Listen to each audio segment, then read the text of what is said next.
Hello and welcome back to another Terraria guide video. I'm Scalelord and today I'm going to be going over how to beat the Goblin Army in hard mode while on master mode difficulty. If you are familiar with Terraria, then you probably have heard of this event before and have probably already faced it at one point or another. In this video, we will be covering all of the requirements to get this event to spawn in, as well as the armor, weapons, accessories, buffs, and so much more. But before we get started, consider subscribing as I have a lot of helpful Terraria guides and it really helps motivate me to make future content. Now, you may be asking yourself, what is the Goblin Invasion, and what can you get from beating this event? The Goblin Army is an event that can spawn in your world as early as pre-hard mode, and they will send a horde of goblins at you and try to kill you. This event will require you to kill goblins until your event progress bar hits 100%.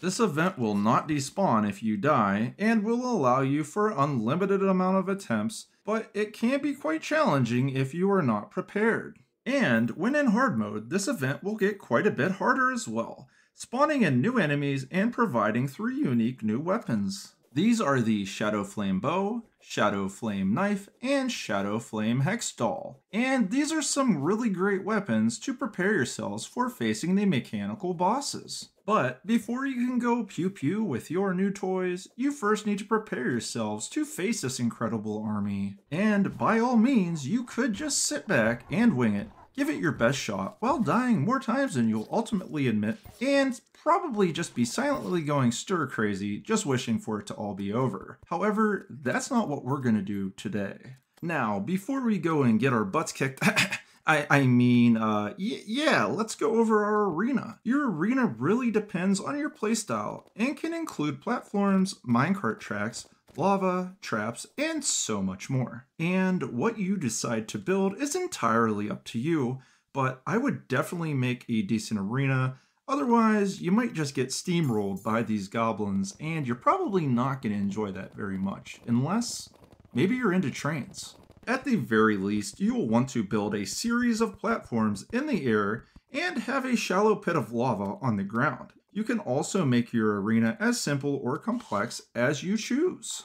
I will be going over the buff stations that we will put in our arena, and I'll do that later on in this video, so look for that. We probably should start looking at armor at this point, as we don't want to die too easily or too quickly in this fight. I would recommend to use either the Palladium, Orichalcum, or Titanium armor sets which are made from hard mode ores. Spider and Frost armor are also viable options if you would rather use one of these sets instead. For your weapons, having something with piercing is preferred, but there are several different options depending on your playstyle and class.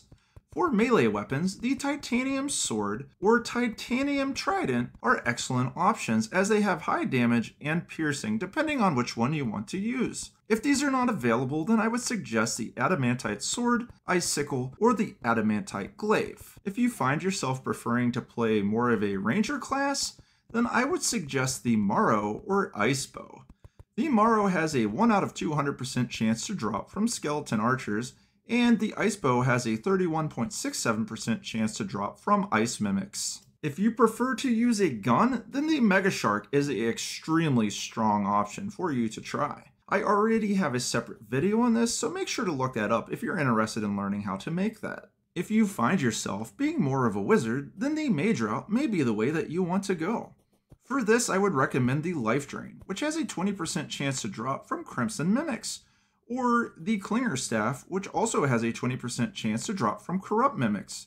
The Crystal Serpent is also a really good option and can be fished up in the Hallow biome. For summoner loadouts, you don't have as many options, but you still have a few to go by. For your minions, you could do the Spider Staff. This is crafted from spider fangs that drop from black recluses and spider caves. You could also use a Pirate Staff, but the odds of you getting this are really low. For starters, you need to do the Pirate Army event, and it has some really low drop rates. It has a whopping 1 out of 2,000% chance to be dropped from pirates, and a 1 out of 100% chance to drop from the Flying Dutchman. I personally would not aim to farm this weapon for this event, but if you happen to get lucky and get it quite easily, then by all means feel free to use it. Now that we have the armor and weapons out of the way, let's focus on your accessories. Your biggest friend is going to be mobility and maneuverability. Being able to dodge and avoid taking damage is more important than reducing the amount of damage you already plan to receive. And the accessories you choose to use and how you'll choose to reforge them really depend on your level of skill and your preferred playstyle. For example, maybe you'll be more of a play it safe kind of guy. You'll choose defense over damage. Or maybe you'll choose more of a glass cannon build, choosing damage over defense. Regardless of how you choose to play the game, there is no right or wrong way to do it. For your mobility accessories, wings are going to be very clutch, and they will prevent fall damage and make you very fast. You'll also be able to traverse the map a lot easier by flying around. I would also suggest using the Shield of Cthulhu, as it will help you dash away or dash into enemies, and this will make you immune to getting hit if you hit an enemy as well. Emblems from the Wall of Flesh are good, as well as the Fire Gauntlet or Mechanical Glove.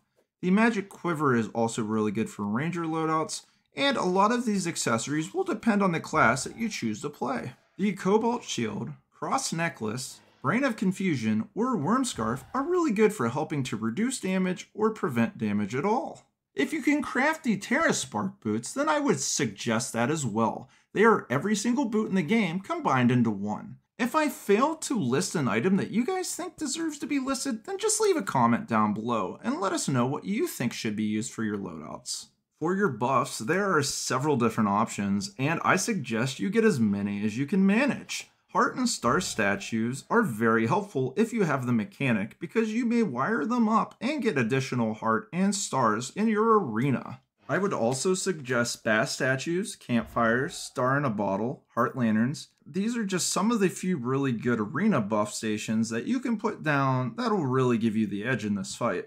Having the Dryad or Nurse in your base will give you a significant edge as well. The Dryad will give you a buff, which will be +8 defense, and the Nurse you can obviously pay, and she will heal you anytime you need healed.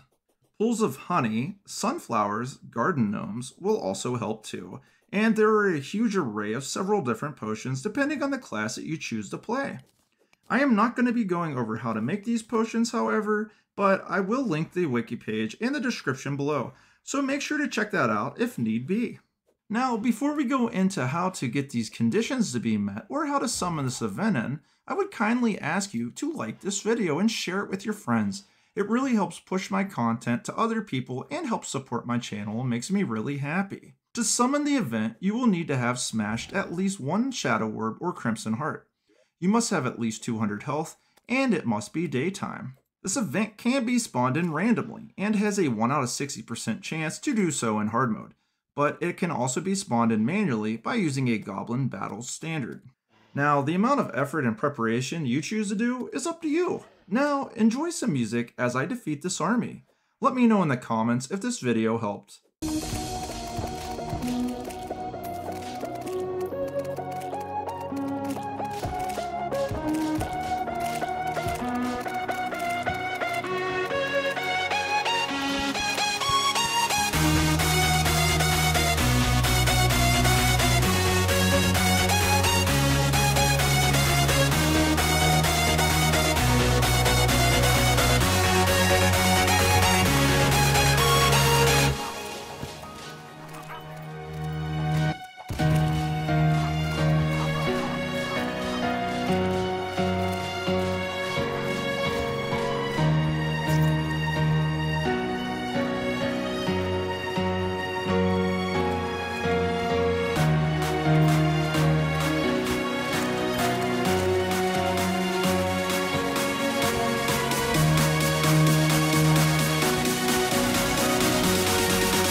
Thank you guys so much for watching. If you enjoyed this video, make sure to like, subscribe, and share it with your friends as I stated before.